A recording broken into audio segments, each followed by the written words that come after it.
Dear student, आज हम important characteristics of साइलोपसीडा और लैकोपसीडा क्लास के करेक्टर्स को डिटेल में स्टडी करेंगे।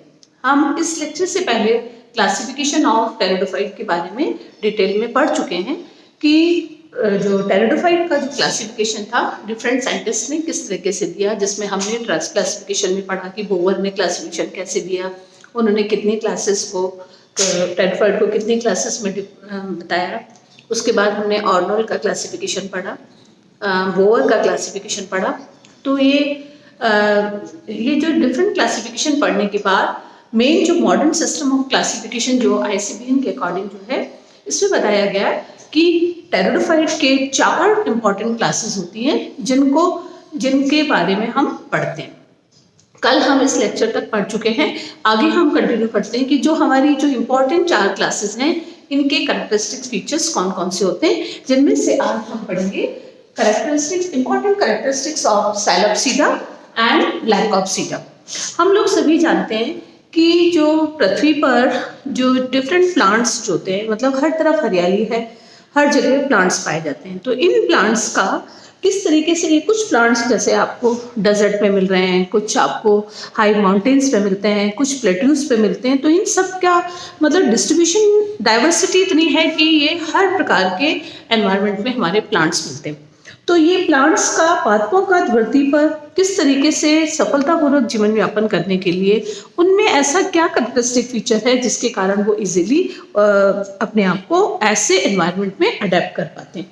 इस प्रकार से उनमें पौधों में ये ऐसा माना जाता है कि प्लांट्स के अंदर जो है इम्पॉर्टेंट वेस्कुलर सिस्टम प्रेजेंट होता है, जाइलम और फ्लोएम है, जिसके कारण जो है मतलब वेस्कुलर कंडक्ट, जैसे हम क्रिप्टोगेम्स से फैलोगेम्स की बात करते हैं तो क्रिप्टोगेम्स में भी जो टेरिडोफाइट्स जो हैं उनमें वेस्कुलर सिस्टम आ गया। तो यानी जैसे जैसे प्लांट्स के अंदर कंडक्टिंग टिश्यू जो होगा वेल डेवलप्ड होगा तो वो ज़्यादा अपनी एडवर्स कंडीशन में अपने आप को अडेप्ट कर पाएंगे। तो इस प्रकार ऐसा लगता है कि प्लांट्स में सब तरफ जब प्लांट्स ग्रो हो रहे हैं तो उन प्लांट्स का अपना मतलब इजीली अपने आप को अडेप्ट कर पाते हैं, वो मेनली किस कारण होता है, जाइलम और फ्लोएम के कारण होता है। तो पृथ्वी पर ऐसा माना जाता है कि जो प्रिमिटिव प्लांट्स जो थे वो पैलेयोजोइक एरा के अंदर पाए जाते थे और पैलेयोजोइक एरा के भी डिवोनियन टाइम में माना गया है। लेकिन कुछ साइंटिस्ट ऐसे मानते हैं कि कुछ जो टेरिडोफाइट जो आपके प्रिमिटिव प्लांट्स हैं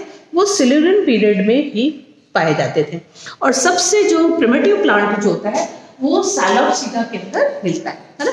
साइलोपसीडा ग्रुप क्या है, तो इस साइलोपसीडा में हम पढ़ते हैं कि इम्पॉर्टेंट कैरेक्टरिस्टिक फीचर्स साइलोपसीडा के क्या है।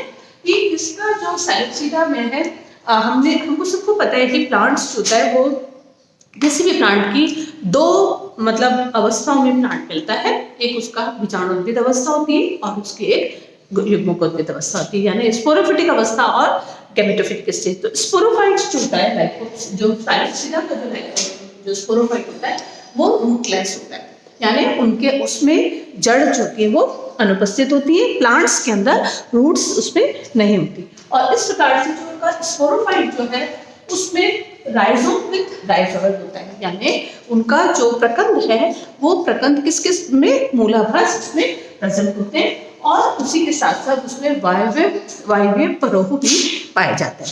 तो ये इसका सेकंड कैरेक्टर हो गया। और इनकी जो परोह है वो द्विविभाजित रूप से शाखित होता है और द्विविभाजित शाखित ही जो है परोह इसमें पाया जाता है। जब हम देखें कि ये तो इसके वेजिटेटिव पार्ट्स हैं प्लांट के रूट, स्टेम एंड लीफ, तो उसमें जब रिप्रोडक्शन जो होगा वो स्पोरेंजिया के द्वारा होता है। तो इसके अंदर स्पोरेंजिया कहाँ पर प्रेजेंट होंगे, स्पोरेंजिया स्मॉल प्रेजेंट होते हैं और स्पोरेंजिया प्रेजेंट होंगे, यानी जो रिप्रोडक्शन जो होता है वो स्पोर्स के द्वारा होता है। तो स्पोर्स या तो उसकी शॉर्ट ब्रांच पे प्रेजेंट होंगे या लॉन्ग ब्रांचेस पर प्रेजेंट होते हैं टिप पर, और ये सिंगल भी हो सकते हैं और एक जिसको हम कह सकते हैं कि ये एक अकेले भी हो सकते हैं, बाइफ्यूज्ड भी हो सकते हैं या ट्रिफ्यूज भी होता है, मतलब एक के साथ जुड़े भी हो सकते हैं, एक अकेले भी हो सकते हैं और 3 का भी ग्रुप इसमें प्रेजेंट हो सकता है। इनके अंदर जब हम वैस्कुलर सिस्टम की बात करते हैं तो जितने भी प्रिमिटिव प्लांट साइलोप्सिडा के ग्रुप के प्लांट जो होंगे उन प्लांट्स के अंदर प्रोटोस्टील पाई जाती है। स्टील जो होती है सिंपलेस्ट टाइप की जो स्टील है वो हम आगे करेक्ट जो लेक्चर्स पे पढ़ेंगे कि स्टीलर सिस्टम प्रोटोफाइट में डिफरेंट टाइप का होता है। तो सबसे सिंपलेस्ट स्टील जो होती है उसको हम प्रोटोस्टील कहते हैं। तो जो साइलोप्सिडा ग्रुप है उसके अंदर जो वैस्कुलर सिस्टम पाया जाता है उसकी स्टील सबसे सिंपल होती है, इसको हम प्रोटो स्टील कहते हैं। इसी प्रकार से उनके जो स्टैम्प होता है उसमें किसी भी प्रकार के लीफ ट्रेस इसमें प्रेजेंट नहीं होते, जो इसके कैरेक्टरिस्टिक्स होते हैं। और इसके साथ साथ जब हम वैस्कुलर सिस्टम की बात करते हैं तो वैस्कुलर सिस्टम जो है कंडक्टिंग टिश्यू जो होते हैं इसमें, क्योंकि टेरिडोफाइट जो है क्रिप्टोगेम्स में थैलोफाइट्स और ब्रायोफाइट्स में वैस्कुलर सिस्टम नहीं प्रेजेंट होता, ये वैस्कुलर सिस्टम टेरिडोफाइट होता है, इसलिए हम इसको टेरिडोफाइट्स को वैस्कुलर क्रिप्टोगेम्स कहते हैं। तो वैस्कुलर क्रिप्टोगेम्स की सबसे सिंपलेस्ट क्लास साइलोप्सिडा के अंदर भी जाइलम जो होता है, मतलब हमको पता है कि क्रिप्टोगेम्स के अंदर जाइलम में वेसल्स एब्सेंट होती है, तो इस प्रकार से इसके अंदर वेसल्स एब्सेंट है जाइलम। और फ्लोएम के अंदर जाइलम का काम जो है कंडक्शन ऑफ वाटर होता है, इसी प्रकार से जो फ्लोएम जो है उसका काम कंडक्शन ऑफ फूड होता है। तो फ्लोएम के भी 4 पार्ट्स होते हैं, sieve cells, companion cells, phloem parenchyma and phloem sclerenchyma, लेकिन इसके अंदर फ्लोएम में कंपेनियन सेल एब्सेंट होती है। और इसी के साथ साथ जितने भी साइलोप्सिडा के जो प्लांट्स होते हैं इनका इंपॉर्टेंट कैरेक्टरिस्टिक फीचर होता है कि इनमें सेकेंडरी ग्रोथ एब्सेंट होती है, इन प्लांट्स के अंदर सेकेंडरी ग्रोथ नहीं होती। और सभी जो स्पीशीज होती हैं वो होमोस्पोरस होती हैं, यानी उनमें सभी में एक ही प्रकार के, सभी साइलोप्सिड जो होते हैं उनमें एक ही प्रकार का स्पोर मिलता है, इसलिए इस कंडीशन को हम होमोस्पोरस कंडीशन कहते हैं। और इसके साथ साथ इनका जो गैमेटोफाइट जब स्पोर्स जो होंगे, स्पोर्स जर्मिनेट होंगे तो उससे फिर गैमेटोफाइट बनेगा। तो गैमेटोफाइट कैसा बनता है? तो गैमेटोफाइट प्लांट कलरलेस होता है, कलरलेस है और सिलिंड्रिकल होता है, और ब्रांच और उसके ऊपर ब्रांच के साथ साथ उनमें भी स्पोरेंजिया प्रेजेंट होते हैं। और इसके बाद में और ब्रांच भी होंगे और ये सेप्रोफिटिक होता है, यानी जो गैमेटोफाइट बनेगा, स्पोर्स के जर्मिनेशन जो गैमेटोफाइट बनेगा वो गैमेटोफाइट कैसा हुआ? प्लांट कलरलेस होगा, सिलिंड्रिकल ब्रांच होता है और वो भी स्पोरोफिटिक होता है। उसके साथ साथ अगला कैरेक्टरिस्टिक फीचर होता है कि जितने भी इसमें पुमणु जो बनते हैं, जैसे मेल प्रोटे ऑर्गन से मेल गैमेट्स जो एंथ्रोजॉइड्स बनेंगे वो एंथ्रोजॉइड्स मल्टीफ्लैजिलेट होते हैं।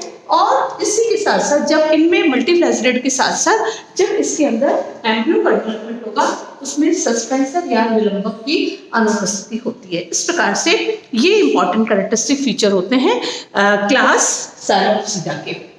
सेकेंड क्लास होती है हमारी होती है लैकोप्सिडा। लैकोप्सिडा के अंदर इसमें भी ये भी जो इस ग्रुप के प्लांट भी जो होते हैं वो पैलोजिक एरा के अंदर जो है सबसे ज़्यादा पाए गए।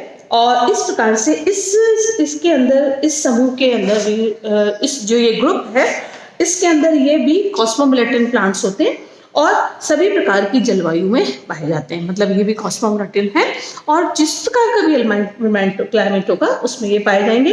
और कुछ इसी जो हमारा जो लैकोप्सिडा ग्रुप है उसमें कुछ फॉसिल प्लांट्स भी मिलते हैं, जैसे एग्जाम्पल है लेपिडोडेंड्रॉन भी इसमें पाया जाता है। और इसके अलावा कुछ इसमें जो प्लांट्स होते हैं उनकी नेचर जो होता है वो हर्बेशियस नेचर होता है। और इन प्लांट्स के अंदर स्टेम जो होता है वो एरियल स्टेम होता है, एरियल भी होता है और अंडरग्राउंड स्टेम भी होता है। और इनके मेन इंपॉर्टेंट कैरेक्टरिस्टिक फीचर है कि इनका जो स्पोरोफाइट होता है वो भी मतलब मेन प्लांट की जो जिस फॉर्म में दिख रहा है वो बीजाणुद्वित होगा, 2 अवस्था उसमें होती है। और उस स्पोरोफाइट जो होता है वो रूट स्टेम एंड लीफ में डिवाइडेड रहता है।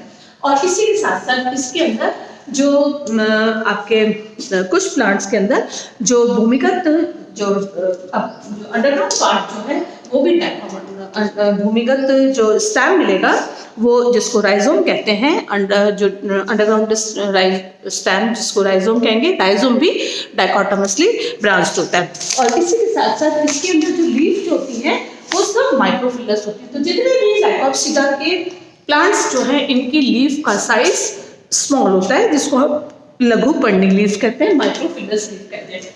लीफ के अंदर जो मिडिल वेन प्रेजेंट होती है वो भी अनब्रांच्ड होती है, और इनके साथ साथ इनकी लीफ पर लिग्यूल, आइडल लिग्यूल प्रेजेंट भी हो सकता है। पत्ती के साथ एक पत्ती जैसी ही छोटी जीभ के आकार की रचना होती है, जिम भी, जिसको हम लिग्यूल कहते हैं। तो आइडल लिग्यूल प्रेजेंट भी हो सकता है और नहीं भी हो सकता है। इसके अंदर स्टैम के अंदर लीफ ट्रेस बंडल नहीं होते, नो लीफ ट्रेस बंडल। और इसी तरह से इनके अंदर सेकेंडरी ग्रोथ भी एब्सेंट होती है, सेकेंडरी ग्रोथ का अभाव होता है। स्पोरोफिल जो होते हैं, कहाँ पर इनकी पत्तियां, जिन पत्तियों को हम स्पोरोफिल कहते हैं, क्योंकि स्पोर प्रोड्यूसिंग लीव्स जो होती है वो स्पोरोफिल कहलाएगी, यानी इनकी पत्तियों पर ही स्पोर्स का निर्माण होता है। तो ऐसा पर्ण जिनके ऊपर बीजाणु का निर्माण होता है वो बीजाणु पर्ण या स्पोरोफिल कहलाती है। उस स्पोरोफिल पर स्पोरेंजिया बनेंगे और वो भी उसकी एडैक्सल साइड पर या अपाक्ष सतह पर बनते हैं। इनके अंदर ये जो पत्तियां जो हैं, उन पत्तियों के अंदर स्पोर्स जो होंगे, स्पोरेंजियम जो है वो एक ग्रुप में, कॉम्पैक्ट और लूज ग्रुप में प्रेजेंट होती है। इनको हम कॉम्पैक्ट, जिसको हम स्ट्रोफिलस कहते हैं, शंकु कहते हैं। स्पोरेंजिया सारी एक मिलकर एक कॉम्पैक्ट स्ट्रक्चर का निर्माण करती है, जिसको हम कोन कहते हैं। कोन आइदर लॉज भी हो सकती है और कॉम्पैक्ट फॉर्म में भी हो सकती है। इनमें जितने भी लाइकोप्सिड्स के, जो लाइकोप्सिडा ग्रुप के प्लांट्स जो होते हैं वो होमोस्पोरस भी होते हैं और कुछ हेटेरोस्पोरस होते हैं, यानी कुछ स्पीशीज के अंदर उनमें स्पोर्स का नंबर, स्पोर सब सेम आकार के एक ही प्रकार का स्पोर प्रोवाइड बनाती हैं, उसको हम होमोस्पोरस स्पीशी कहते हैं। उसमें हम एग्जाम्पल पढ़ते हैं लाइकोपोडियम। इसी तरीके से हेटेरोस्पोरस स्पीशीज जो होती है, इनमें दो प्रकार के स्पोर्स बनते हैं, माइक्रोस्पोर्स एंड मेगास्पोर्स। का एग्जाम्पल होता है सेलेजिनिला। जितने भी होमोस्पोरस स्पीशीज होती हैं, उन स्पीशीज के अंदर जो स्पोर का जर्मिनेशन होता है वो स्पोर जर्मिनेशन कहलाता है, वही बीजाणुक या एक्सोस्पोरिक जर्मिनेशन कहलाता है। जबकि जितनी भी हेटेरोस्पोरस स्पीशीज होती हैं उनमें जो स्पोर्स का जर्मिनेशन जो होता है वो एंडोस्पोरिक कहलाता है। स्पोर्स अंदर की तरफ, अंतर्जात, जिसको हम अंतर बीजाणु कहते हैं। और एंथ्रोजोइट्स होते हैं, इनमें बाइफ्लेजेलेट भी हो सकते हैं या मल्टीफ्लेजेलेट भी हो सकते हैं। तो इस प्रकार से आज हमने टेरिडोफाइट की दो इंपॉर्टेंट क्लास के कैरेक्टरिस्टिक फीचर्स पढ़े, जिसपे थे साइलोप्सिडा और लाइकोप्सिडा। Thank you.